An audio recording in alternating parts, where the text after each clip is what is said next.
So there are a couple of questions regarding absorption meditations. And this one in particular is asking, is the knowing that we practice during meditation similar or different to the concentration or absorption on a single meditation object? So just to touch on the topic of these absorptions, which are also called jhanas sometimes.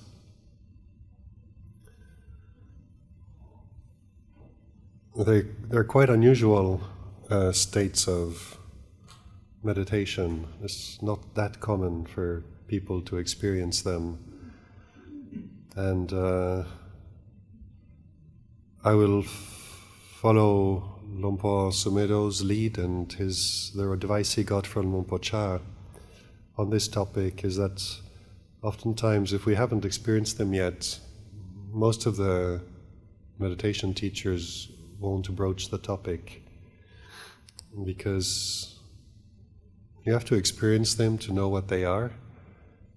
And if you read about them and start talking about them and asking about them, you're kind of giving rise to desire for something in the mind, and there's no way you can possibly conceive of what it is if you haven't experienced it. So you're going to create an image in the mind, and then you're going to try to make that image that you created out of your own memories and imaginations, you're going to try to make that a reality.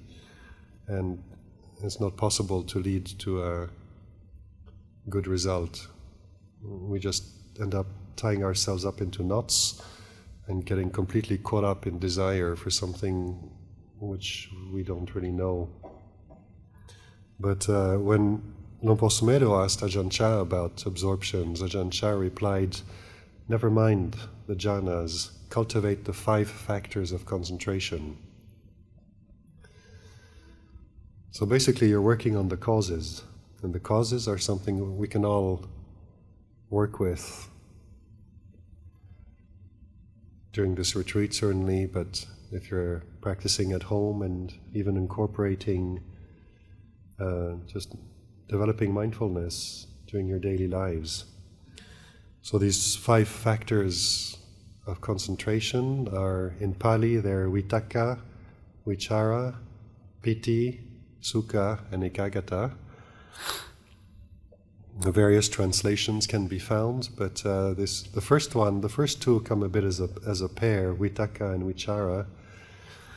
Vitakka is like applying attention to the meditation object, or lifting the object of meditation and presenting it to attention. You can look at it either way. It's basically kind of bringing those 2 together. And that's what you do every time you sit down and you decide what your meditation object is going to be. And I use the breath. Don't take it as an obligation that you have to work with the breath. If something else works for you, please use that. But the instruction is the same. You can translate from one object to the other. So when you bring the mind back to the sensations of the breath, that's kind of bringing it back is the vichara. It's like placing this in the center of the field of attention, in the center of the focus. And then vichara is the ability attention has to stay with that. I think you've probably all been able to watch that already in the first 2 days of the retreat. How we can be sitting here and think, oh, gone again, come back. And just reestablish awareness on the breath, only for it to go right away again. And so that movement of just bringing attention back to the breath, that's vichara, vitakka, and vichara is learning to find how to maintain the interest in the meditation object, because that's what's going to help hold it there. So we bring the attention back to here and now, and then it doesn't just stay there because it has nothing better to do. It has something better to do, that's why it keeps leaving. So we need to learn the skills of how to bring it back. Notice when it's gone, bring it back, and then how do we help maintain it there? And so that's done both by starting to recognize why the mind leaves all the time. And it's partly because it's interested in something else, and because it's not interested in the breath. It finds it boring. And we need to learn how to change that balance, how to make the breath interesting, how to make it more interesting than whatever it's wanting to chase after. And as we learn to do that, and we learn to kind of develop some sort of continuity, and at first it comes by little bits, but as we learn to prolong the amount of time that we're able to stay with the breath, sort of following a whole in-breath, being there as it flips and starts breathing out. There's the out-breath, and then sometimes the in-breath starts right away, and you notice if you've been sitting for a while and the body is relaxed and rested, and the breathing slows down, and you can even help it a little bit by breathing a little bit slower, a little bit deeper. The body still gets all the oxygen it needs, but it's kind of a little bit easier to follow because you're just helping it increase a little bit, breathing in just a little bit deeper, and then allowing the out-breath to go. And then at the end of the out-breath, sometimes it's happy to just stay there for half a second, sometimes 5-10 seconds before the next in-breath starts. And as we learn how to stay with that, stay with the whole in-breath, notice the beginning, the middle, the end, the changing of sensations, and then it changes to out-breath. The out-breath begins, it's the middle of the out-breath, and then it's the end of the out-breath, and it peters out. Stay with that pause, and then notice as the in-breath starts again. And we learn how to stay with the whole process. So the sensations of the breathing keep changing, but we're learning how to just be with it and stay present with it and accompany a whole out-breath, a whole in-breath, a whole out-breath, the ending, and then the beginning of the next one. And as we learn to kind of stay with that, there's a pleasure in the mind that starts arising from this continuity that starts developing in the presence, this ability to be present. Partly it's a sort of wholesome sense of pride, like we're teaching ourselves a new skill and we're getting it, and it makes us feel good about ourselves, so that's part of it. But part of it is also just the mind is finally resting. It's not running all over the place. And that ease, that rest that we start tasting in the mind, it feels quite blissful because it's a break from all the restless running around that the mind is usually up to. And then because the mind is its own source of energy, it kind of energizes itself in the process. And this leads to piti. Well, these two terms, piti and sukha, in Pali, they're talking about happiness. And again, different people translate them differently. But piti generally is described as a kind of a little bit of a more energetic, some people say coarser type of happiness. Sometimes people get kind of thrills in the body. Some people's the tears just start running. Others get waves of energy going through the body. It's maybe a more physical kind of happiness. And then as we keep staying in the present moment with the object of meditation. So we can get distracted by this. If we get distracted by it, then we've stopped cultivating the cause, and then the result, which is piti, kind of start disappearing. So that's also part of the learning. So we learn to come back to the breath, vitaka, learn to re-establish this presence, develop continuity, vichara, And then piti starts arising, and don't go looking for thrills and waves of energy and tears and stuff. It might not happen. But if it does happen, don't worry. This is the way it expresses itself. But then as we stay, as we maintain that sense of presence here and now, it's almost like all we have to do is kind of come here and look after this being with the breath here and now. And whatever distractions arise, we may notice them, but we're not interested. We're staying with this. So it's not that distractions don't arise. They may arise. What we're interested in is this. And as we stay with this, then the whole picture, the whole landscape in the mind starts very gently kind of calming down. And this sense of happiness gets more refined, and that's when we start experiencing this kind of a deeper sense of peace that feels more expansive as well, which is referred to as sukha. And all of this the whole time, what we're coming to is this one point in here and now, in the present. That's what they call ekagata, one-pointedness.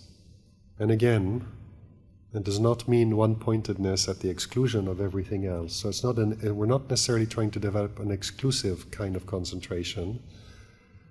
Notice when Luang Por's talking about here and now, it's like this.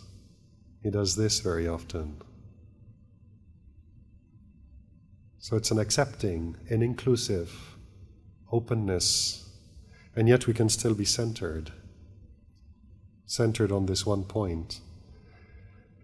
In Latin, the Latin root of the word concentration means with the center. But being with the center doesn't mean we have to shut out the periphery. It just means the periphery is fine. Whatever happens there. This is where we're staying. This is where we take our stand, here and now.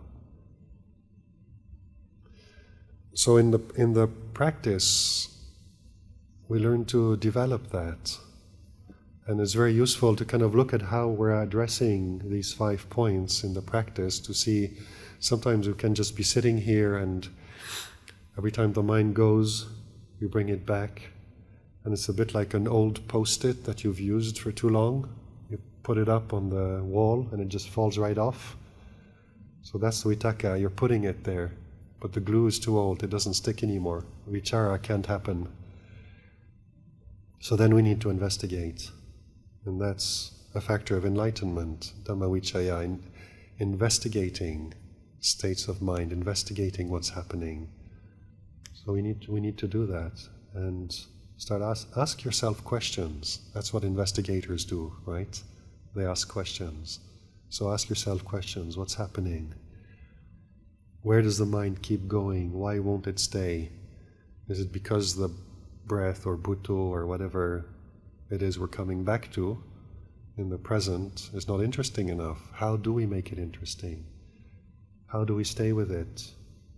Maybe we can stay with it for a little bit and then it goes off again. Well, can we extend that? How do we do it? Take it as a challenge and kind of ask yourself questions and learn to understand how the process works. So when we're doing this, coming back to this question, is the knowing that we practice similar or different to concentration or absorption? If we're working on this, we're cultivating this knowing here and now, coming back to the center. That's the most important part of the practice, is this knowing. Ultimately, that's the refuge and the only refuge we have, but that's what we're cultivating, coming back to knowing the present moment the way it is. And that knowing is the important bit. So that becomes one of the aspects of what's happening in concentration. And even if the mind goes into absorption, that knowing doesn't disappear. If the knowing is gone, then we've drifted, zoned out, gone to sleep, phased out. it's something, but it's not practice anymore.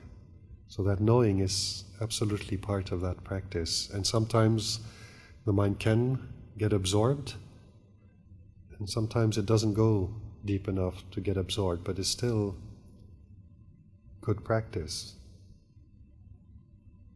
But I'd recommend that you don't sort of allow yourself to get too fascinated with jhanas,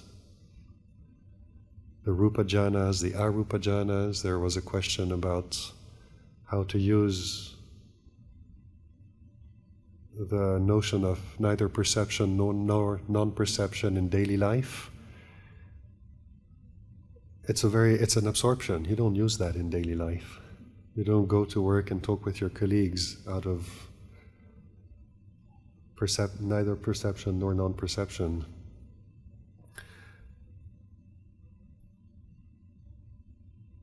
Just keep it simple. And if you cultivate these 5 factors of concentration, it'll lead you where it leads you. You can't go wrong with that. And in terms of all these different levels of concentrations, I think it was Ajahn, the Japanese monk who ordained with the first wave of Westerners, with Ajahn Chah. He asked Ajahn Chah one day, how much samadhi do you need?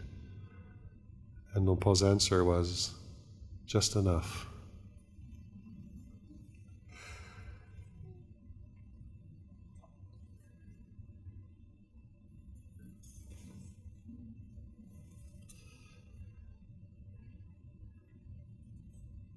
So another question is to please explain how to trust the awareness. That's a good question. I think I referred to that a little bit yesterday evening. Awareness is always here. It's always here and now. And it's like that threshold of the house that we keep passing all the time. It's there, but we don't notice it. So, trusting the awareness, that's going to be an emotional relationship to awareness. It's not something you get to through thinking. We use thinking to guide our understanding, our investigation, but really what we're doing is we're looking. So when Luang Por says, trust the awareness, trust is an emotional, it's something that happens on a gut level. And it's something that develops in a relationship to someone or something like awareness over time because we feel safe. I remember spending my 5th Vasa at Wat Nong Papong with Luang Por Liam, who's my preceptor. And I'd been there for a couple of months already, and one day I just started kind of being amazed at the sense of love I had for Luang Por Liam. Love and trust that had developed over time. I mean, at the beginning I didn't know who he was, and over the years I got to know him, spend time with him, live with him, and suddenly there I was, kind of sometimes just overwhelmed with this kind of pervasive sense of love and trust for him. And I felt a bit guilty because I never felt that from my parents. And I was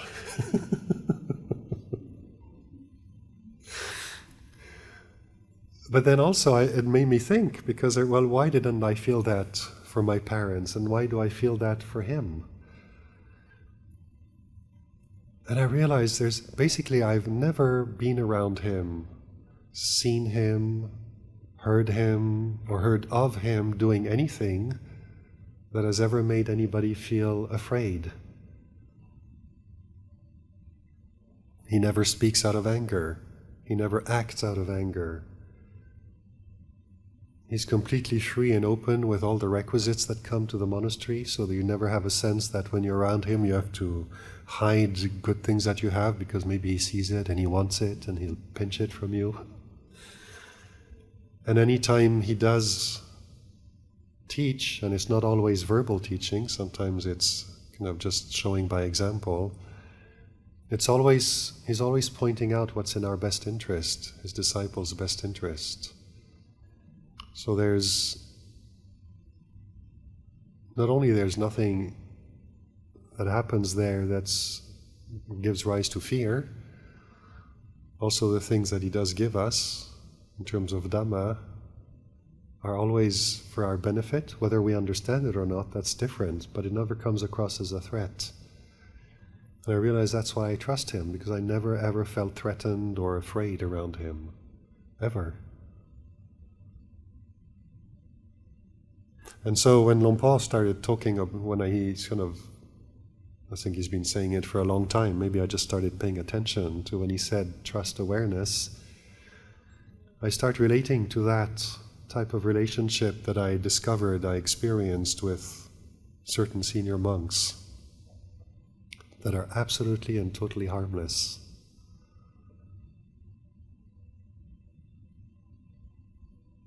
So what is it about awareness that can give rise to this trust?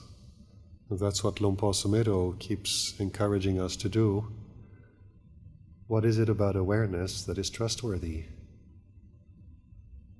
And so you start paying attention, and you start paying attention to where we allow the mind to roam and wander. And every time we're chasing after stuff, we get caught up in life, we get hurt, we suffer, we feel disappointed, we get angry, we get depressed. Even things that make us happy, they don't last, so they're not trustworthy in that way. And then again, investigating, noticing what happens when we go out into the world and invest ourselves into experiences. And what happens when we come back to the awareness? Do we suffer there? Do we meet disappointment, anger, disruptive types of desire, jealousy, hopelessness, despair, all these emotions? And you realize every time you come back to awareness, you may be aware of these emotions arising and ceasing, but awareness isn't ever angry, isn't ever depressed, confused, jealous, greedy, upset. The awareness knows them as sankharas, but awareness is free. Awareness just knows. And it's just wide open. And if we learn to notice that, how coming back to awareness always brings us to this point of freedom where we can know states of mind, but the knowing isn't any of the states of minds that arise and cease. That knowing is free from suffering. Suffering may arise and cease, but the knowing isn't suffering. The knowing knows suffering is a condition that arises and ceases. So, how do we learn to trust awareness? Well, by looking at that, noticing that, and start realizing this is one of the qualities of this knowing, of this awareness, that's not all tangled up with sankharas, is that it's safe. So if we pay attention to that, we start noticing that kind of nourishes the sense of trust. But we need to pay attention. Because I could have lived with Luang Por Liam and without paying attention to him, and then I would have probably never noticed that he was trustworthy. But the more I paid attention, and once I noticed that he was, I started paying more attention, and then every time I paid attention, it reconfirmed how harmless he is, how trustworthy he is, how there's never any sense of danger coming from him when I'm around him. So noticing awareness and then looking at this. This is how we nourish this sense of trust and awareness. And as we learn to trust it, then you do run into situations at home, with your relatives, with your friends, with colleagues at work, in life in general, where somebody says something or behaves in a way that can make you feel really angry. But you come back to the awareness, and you're aware that there's a situation that has given rise to anger. But coming back to the awareness is safe for you because you don't get caught up in the anger, so you don't get burned by the anger. But then because you're not touching this hot stuff, others don't get hurt either. And saying, taking refuge in awareness is then not just a safe thing for us, it's also, by taking refuge in awareness, we're giving safety to others as well.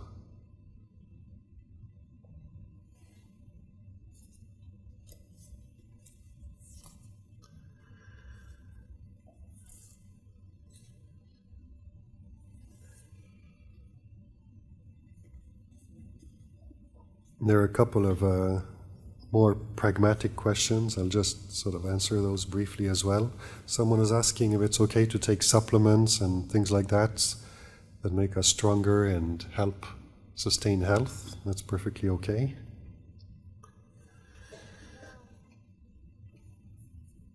Someone is asking about a pain that they experience in their upper back, in the shoulder blades, while meditating. How to correct that? Well, I hope the session between 4 and 5 o'clock of yoga took care of that.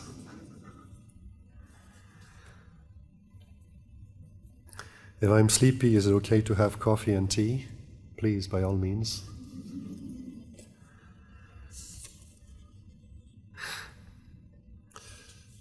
Now, there are quite a couple of questions about someone was asking about how to do mindful sleeping and mindful dreaming. Keep it simple. Start with mindful waking. And when that becomes strong, the mindfulness will spill into the sleep. But start with the easy bits. And when another one was asking about suffering from noisy sleeping environment, snoring. I was kind of expecting that one. It's a good question because we love sleeping. It gives us a break from the body, it gives us a break from the thinking, the remembering. It's basically restful. And as with everything we like, we don't like it when it's disrupted. But it's interesting to watch how we can actually lie down with someone snoring in the same room, in the same dormitory, and notice how we can create a lot more suffering by getting upset with it and thinking it should be otherwise. And so maybe you can do something about it if you can ask around. Maybe someone has these, what do you call them? Earplugs, yes. Some of them might have foam or wax or something like that. That might help. But some people are really amazing snorers. And even a solid pair of earplugs, it'll dampen half of it, but half of it is still coming through. I've discovered that it's actually a wonderful opportunity for practice because basically you can't do anything else, you're stuck with it. So I asked myself if I really want to kind of make my own life miserable by getting angry about the snoring, about the person snoring, and all these thoughts come up, trying to fix it, trying to fix the person who's snoring or find solutions to it, blame. arises in the mind. And it's a very good opportunity to practice getting out of the way of harm, of these harmful thoughts and considerations that are arising in the mind. And sometimes I actually have some very pleasant meditations with this 5 factors of concentration.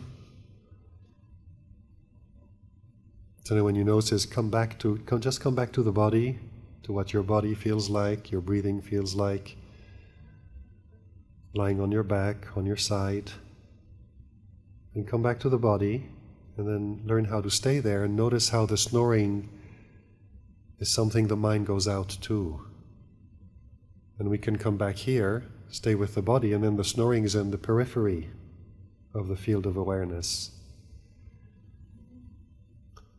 And as we do that, as we're able to just stay with that, we don't get caught up, we don't go and disturb the snoring, as Ajahn Chah would say. The snoring is just doing what it does, it's noise. And if we're not busy obsessing with it, but we're able to come back here and learn how to stay here, piti sukha arise and you feel happy. So even if you're not sleeping, you're happy, you're resting, the body's lying down. And you can actually find some rest with that. It's certainly more restful than getting angry all night and getting upset with it.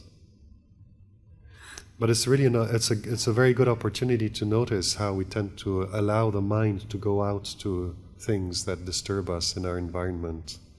And there's this very nice story of one of the old generation Kuba Ajahns of Thailand, and I think he was one of the generation of monks who were disciples of Luang Pu Man. I think it was Luang Por Put, but I'm not sure. Anyway, he was old already. He'd received a meal invitation from some people, so he went to their house. It's one of those old traditional countryside Thai houses on stilts, 2 stories. And after the meal, because he was elderly, he needed a bit of rest before heading back to the monastery. They invited him to just take a rest in the house, and they'd kind of curtained off a little section of the lower floor for him to rest behind. So he's there lying down, not sleeping, just resting. And there are these 2 ladies sitting in the corner of the room, talking quietly. And someone goes up the stairs, stomp, stomp, stomp. It's kind of these wooden houses, and you learn how to walk on wooden floors in ways that are quiet, where you put the tip of the foot down first, and then you lower your weight on the foot rather than attack your step with a heel.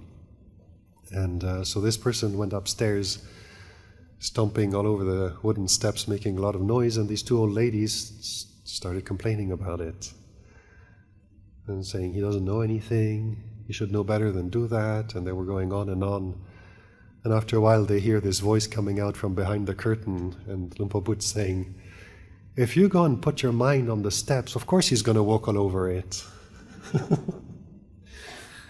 So notice that, if you're snoring, notice how sometimes we tend to do that. We tend to allow the mind to go out and obsess with the snoring. If we come back here, the body is peaceful, and then we can allow the snoring to be something that's just part of the soundscape, but we don't need to get upset with it.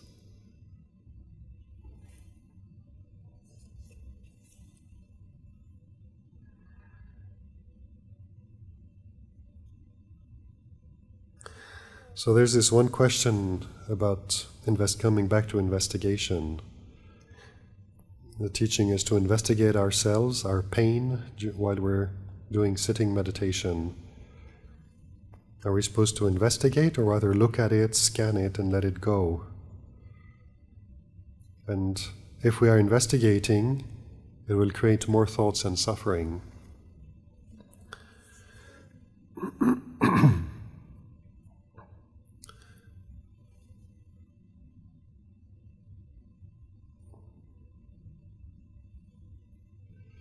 We need to learn to recognize thinking and realize what thinking is, what it's useful for, and when it gets in the way. So the Buddha's teachings are made of words. Like Luang Por this morning, it was very interesting. It's the first time I ever heard him talk about the first three fetters and refer to vicikicca as language. Usually the translation of vicikicca is doubt. And so far, when he talks about doubt, because he was a very great doubter in his younger years, a great thinker too, and he realized doubt comes from thinking. And so I really paid attention to that, because he says it so often. I figured there must be something there, and then just watching doubts that arise in the mind. Doubts do come from thinking. And when we attach to questions that arise in the thinking mind, sometimes we don't find an answer to them, and we try to figure out an answer through thinking. And we can't get out of it. We've basically dropped into a hole of thinking, and we're trying to use thinking to get out of thinking, and it doesn't work. Thinking is a very useful tool, because if we didn't have language and thinking, we wouldn't have the Buddha's teachings. So language and thinking can be very useful. But if you look at how the Buddha talks about wisdom, he talks about these three levels of wisdom. There's wisdom on the thinking level. So the Buddha's teachings are about wisdom. We hear them. He always encourages us to remember them, to commit them to memory, not just hear in them and delight in them and forget about it, but commit them to memory and rehearse it so that we can make it our own. So he gives us good thinking. Take it in and make it your own good thoughts as well, your own good thinking. And then we use these teachings of the Buddha. We use the guidance he gives us, the encouragements, the pointers, and we use it to look at what's happening here. And that's where we develop a second level of understanding of wisdom, where we compare what he's pointing at and how he explains things are to our experience, and we realize we have a different way of relating to our experience. It's not like what he says.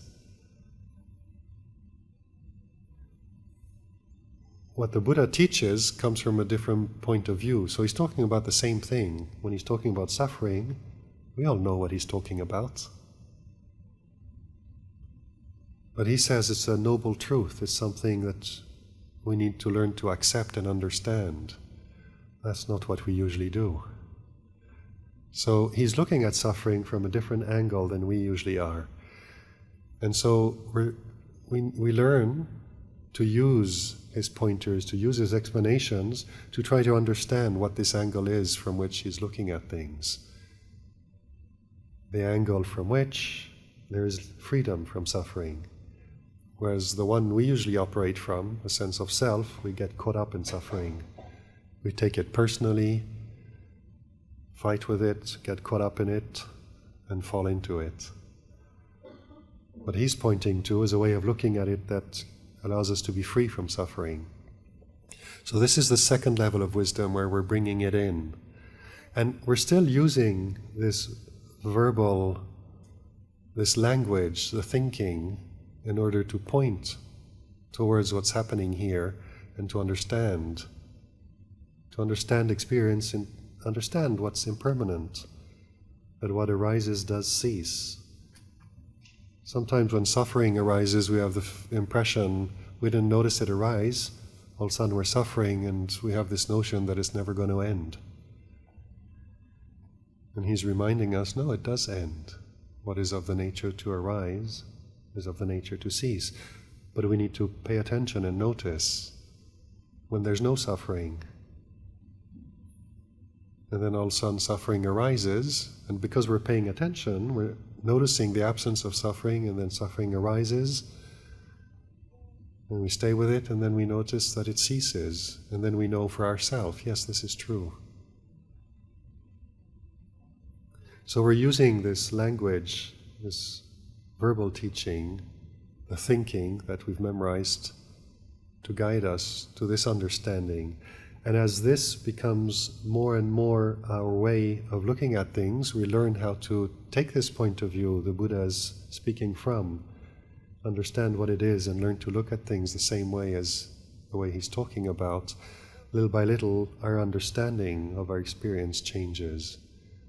And little by little, we relate to experience less and less in terms of me, experiencing happiness and suffering, and more in terms of it's just Dhamma, it's just nature.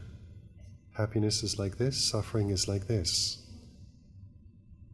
So it's not about me anymore, it's just what it is, it's just the way it is. And then as this becomes, little by little, the point of view from which we learn to look at things, from that point of view, when we look at things, naturally we see them for what they are. And that is the third level of wisdom, is this intuitive, what Lumpur calls intuitive wisdom, or this point of view from awareness. And the word intuitive, the way Lumpur uses it, is not the commonly used way of talking about intuition, this kind of sixth sense that a lot of people kind of don't believe, it's not scientific, it's not rational. When he talks about intuitive awareness, it's this level of understanding and knowing, in contrast to the first level, which involves thinking and language. So the thinking and the language is a pointer. It's pointing to a direction. It's pointing a way of how to look at our experience. And once we learn how to come there, to this place of awareness, we can start trusting that. From that place of awareness, we look at experience, we start understanding it's all sankharas arising and ceasing. You don't need language for that. Once you learn how to recognize things for what they are, then the direct looking doesn't need language. It's like there was, this afternoon during the sitting, there was some bird song out there. The experience of hearing, we know we're hearing bird song, and we don't have to call it bird song, and we don't have to know what kind of bird it is, and I don't need to tell you about it. You can hear it, listen to it too, and hear it directly. I can tell you, I can ask you, oh, can you hear that bird? And the words I'm using, language, thinking, are pointers to an experience. So these teachings of the Buddha, these encouragements Lumpur offers, these encouragements I'm trying to offer, they're pointers. But they're pointing to an experience.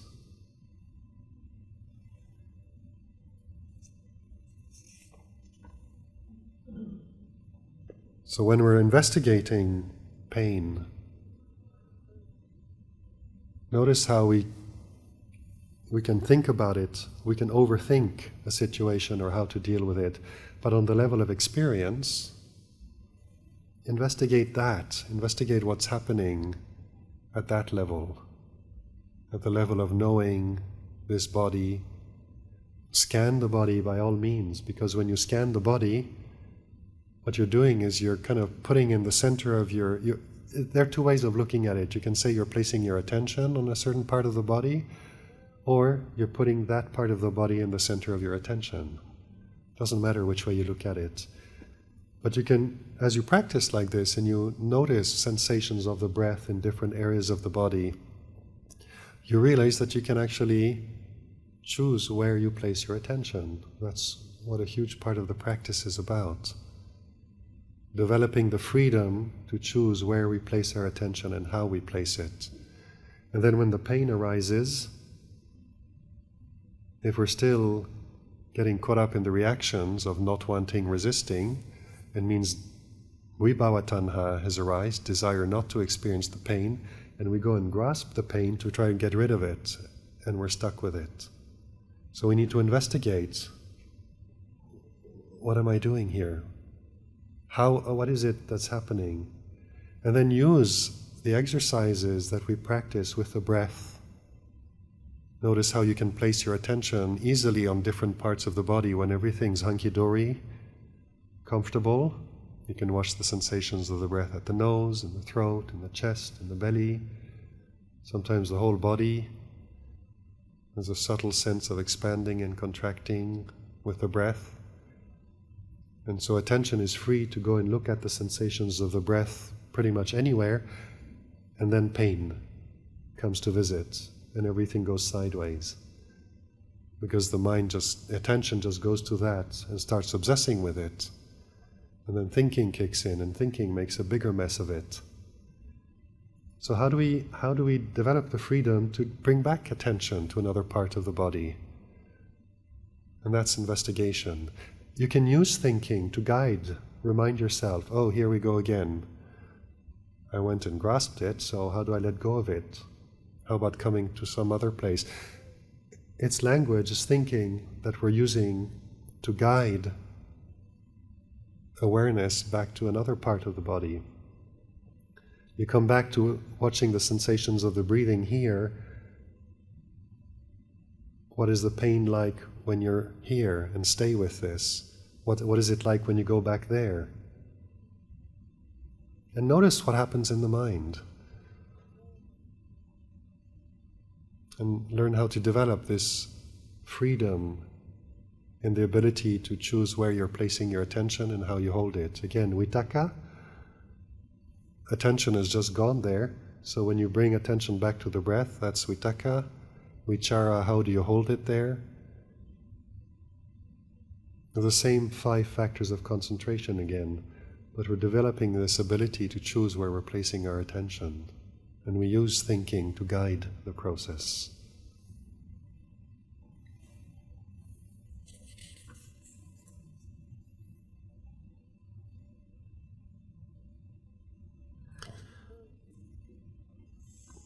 One person is asking for advice. When noticing the breath, I tend to end up controlling the breath. It's something I think everybody probably experiences. The breath is a very, very interesting object of meditation because we can control it to some extent. Breathe in deeper, slower. But a big part is out of control as well. Like Luang Por was saying, we can't just breathe in forever because we prefer in-breaths to out-breaths, so I'm just going to breathe in, leave it at that. We don't have that control over the breath. And so it says something about our relationship to this body.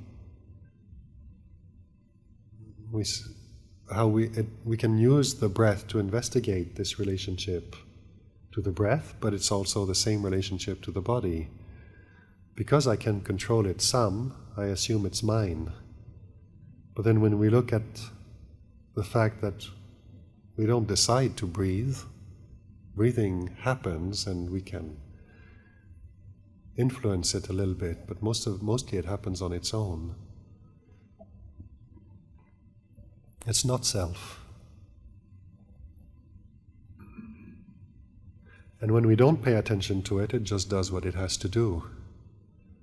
If we're relaxed, the body breathes at a certain cadence.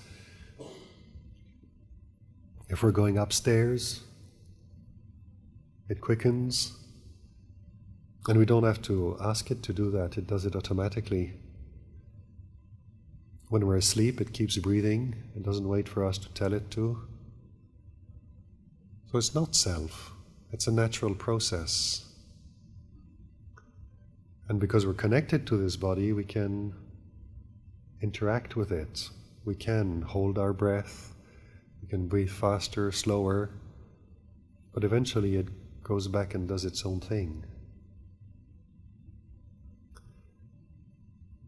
And so it is interesting watching the breath, noticing that relationship of me, my breath, and my wish to control it.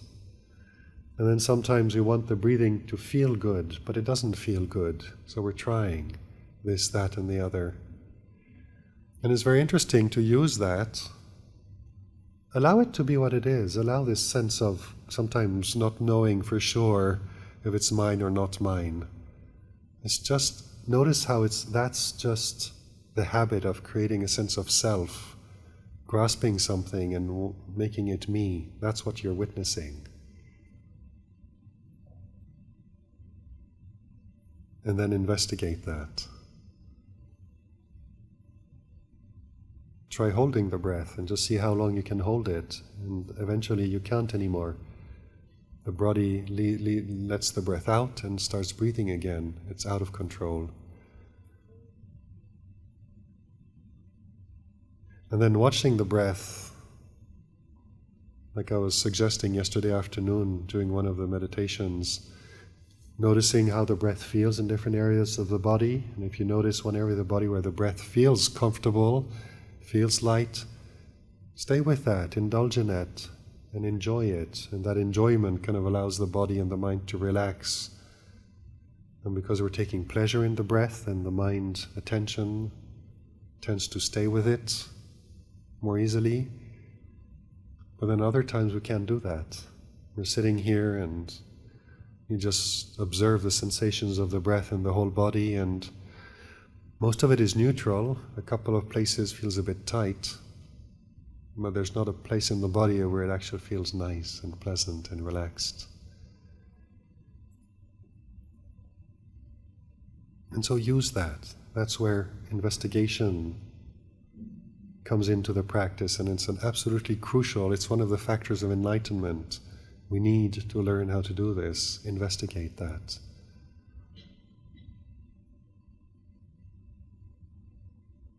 So try controlling it, and then try just letting it go and stepping back, and notice the desire to try to influence it or breathe in better so it's more comfortable.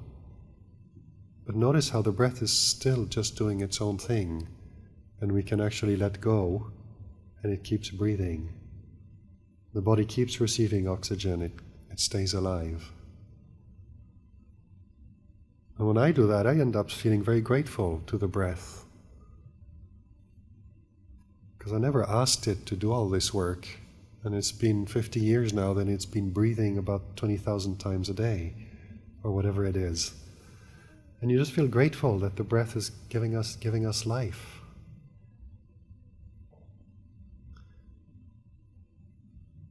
And then we can use it. So it's not so much controlling it in a kind of egotistical way, but we do have the ability to influence the breath. So notice as you're breathing and watching the breath, sometimes we can sit and feel very relaxed, but the body is a little bit kind of closing down on the breathing mechanism. And we can't breathe in very deep because we're kind of slightly hunched. Sometimes the head drops, and makes it even worse. So notice when you kind of tilt the hips forward a bit, the whole back sort of straightens up. Rather than letting the head drop down, bring it up. And you can even very slightly pull your shoulders back, and you're just opening the whole breathing mechanism. And then the in-breath feels more invigorating, more noticeable. And if you just choose to breathe in a little bit more, and then on the out-breath just let it go gently, you're making the breath a bit longer. The sensations of the breath are more prominent, it's a bit longer, and how we breathe influences the body. How the body feels influences the mind. There's a very strong connection between the two. And you start realizing we can use the breath to help the body, to help the mind. We can use the breath to calm down the body. We can use the breath to calm down the mind. I won't go into the details of it, but if you read the Anapanasati Sutta, where the body talks about using Anapanasati, the 16 steps, it just starts with that, noticing short, shallow breathing, noticing longer breathing. And he's not saying one is better than the other, but noticing them. They are different. And then it goes into calming the body, into calming the mind, and then into liberating the mind, all from the breath. So we can use this ability to influence the breath, use it for your own benefit.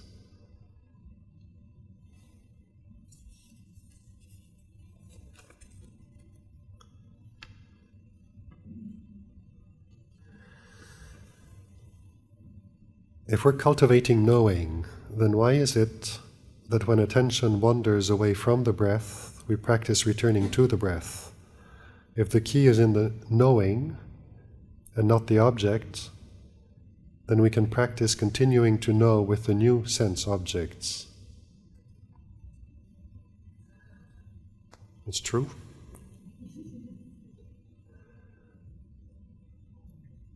But our habit, our ordinary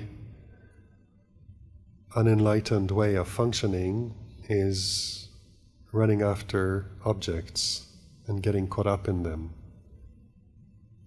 investing into the relationship we have with the objects. If they're pleasant, we want to hold on to them. If the experience of an object, physical, one of the senses, or mental is unpleasant, we resist it, we try to get rid of it. So we're usually relating to objects coming from desire. And if we just come to the breath, and then when the next thing comes, we go with that, and the next thing comes, we go with that, and we keep moving from one to the other,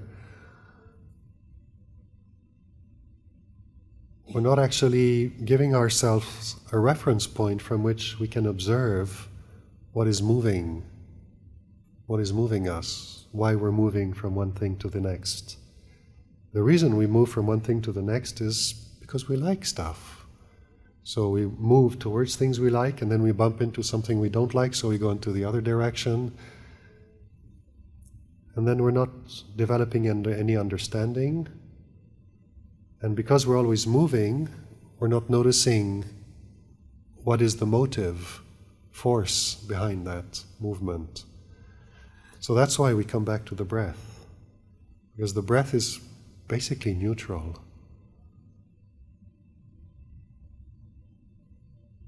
And if we stay with that, and then we notice the mind goes off to something,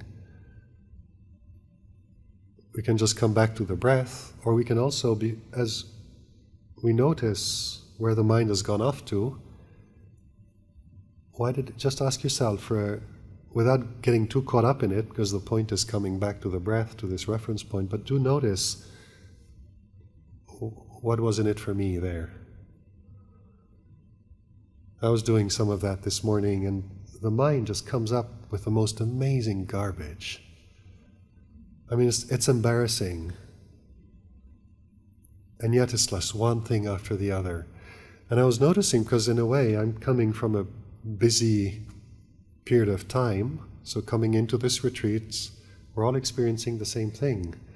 Kind of coming from busy lives, family lives, work, and all of that. I've been traveling for months with Luang Por, and the last 2 weeks in Bangkok were quite busy, socially speaking.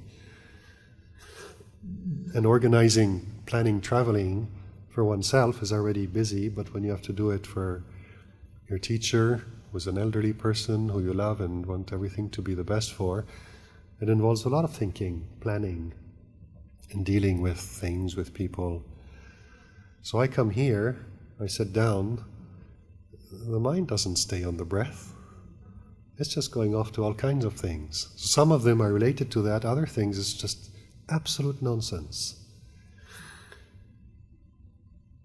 And I was just watching what is it, even in the worst kind of nonsense, the things that make no sense at all, where the mind just jumps from one bit of a story to another bit of another story, exactly like in your dreams. You know, when you've had a dream that you remember in the morning and you tell, oh, I had a dream last night, and you have no idea why it started where it started, and why halfway through the story it jumped to something else. But that's what the mind does. And this goes on in the mind sitting here. And so I'm watching that, and I'm watching why the mind goes there is because whatever the content of the story is, there's something entertaining about it. It's a story. And what if this? And what if that? And it's all conditioned by how we perceive ourselves, who we think we are, who we want to be, who we don't want to be, the things that we like that interest us, the things that don't. And with all these myriads of factors, these stories arise, and we take a pleasure in getting involved in the storyline and tweaking it and adjusting it, and maybe it's more fun this way, maybe it's more interesting that way, and all kind of happens on its own. But the thread that's leading us through all of that is the fun. It's fun daydreaming. And so, if we don't have the breath to come back to, if we don't have this process of, this is what I'm trying to do, but it keeps doing that, why? Coming back to the breath is giving us a reference point and revealing a certain picture in the mind, and we can start investigating what's happening in the mind. We don't get to notice these things, we don't get to investigate things if we're just going from one object to the next. After a while, yes, when we start trusting the knowing, and the knowing does start becoming our reference point, then whatever arises and ceases can be known. But then, by then, usually what tends to happen is that we've practiced coming back to the knowing so much that we're here and now, and there is already a sense of stillness that becomes our new norm. Like Luang Por says, he doesn't need to practice meditation anymore. The natural state of the mind is present. Awareness is the refuge. And there's staying power there. He's with it. He's firmly established in that, and that is what provides the stillness. And because that stillness is where he's at, anything that arises and ceases in the stillness automatically becomes what is impermanent and recognized as a sankhara. But if we don't have that foundation of stillness, then every time something arises, we go off after it. So that's why we need to use this, using these meditation objects as a reference to teach us the difference between what is here and now and what's not.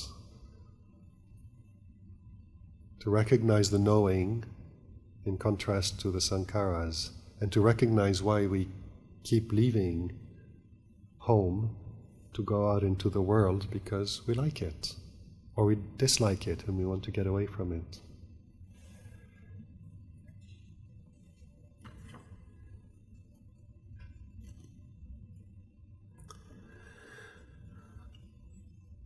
My mind doesn't wander, however, it just remains blank, no thoughts, just aware of surrounding, not self. How do I progress from here? Just remaining blank seems like a waste of time.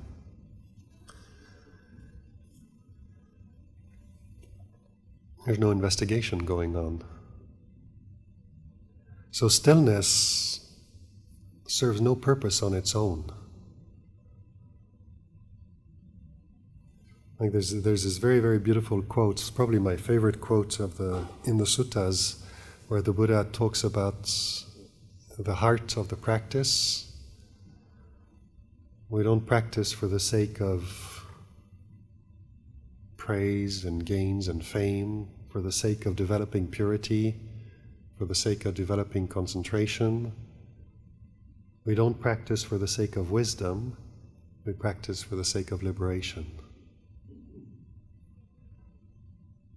So we usually we keep moral precepts, we follow the guidelines of don't do these 5 things, these 5 precepts, which are the basis for all other levels of precepts. Avoid doing these things because they create remorse in the mind. And if there's remorse that arises every time we remember things we've done and said, the mind won't settle.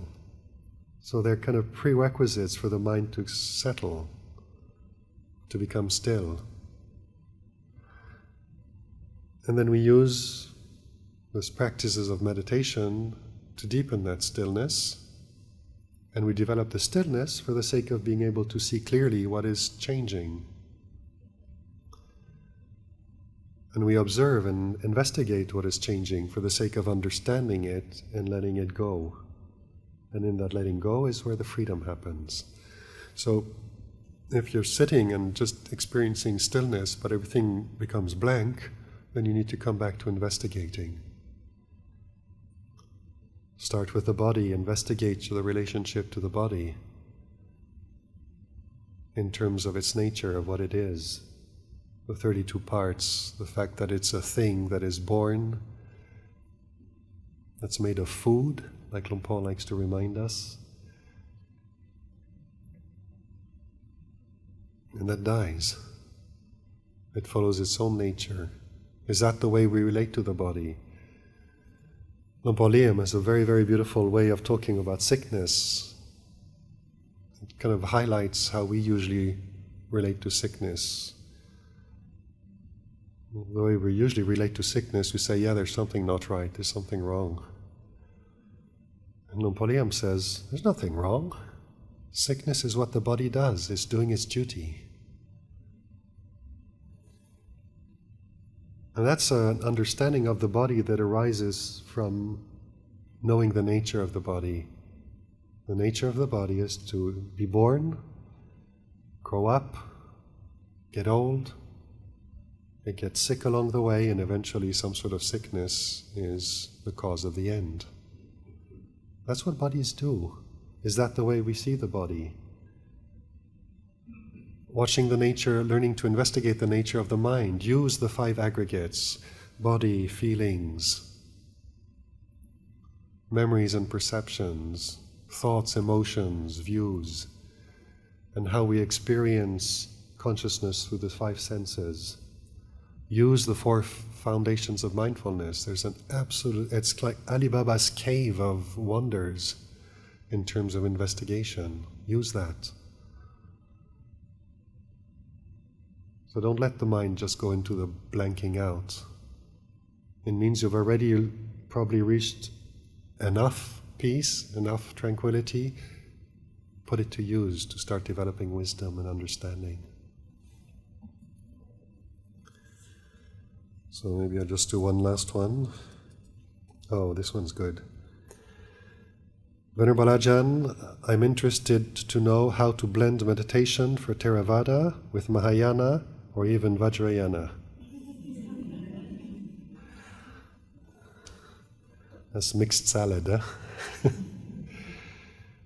They're all different tools. The whole, like I was just saying, the point of the Buddha's teaching is for liberation from suffering. The shortest possible way he's ever described his teaching is he teaches suffering and the end of suffering. Whether you want to walk up the mountain along the steep side, climb up the cliff side, take the slow winding road around, or build a helicopter and just fly straight up to the top, that's up to you. That's what these different traditions are. They offer in different ways of approaching it, but all these different traditions have the 4 Noble Truths as the core. Whatever works for you, do that. But then don't shop around too much, because every time we start one thing and move to the other, then we lose time because we're not building consistency in developing a certain way. So choose one, stick with it.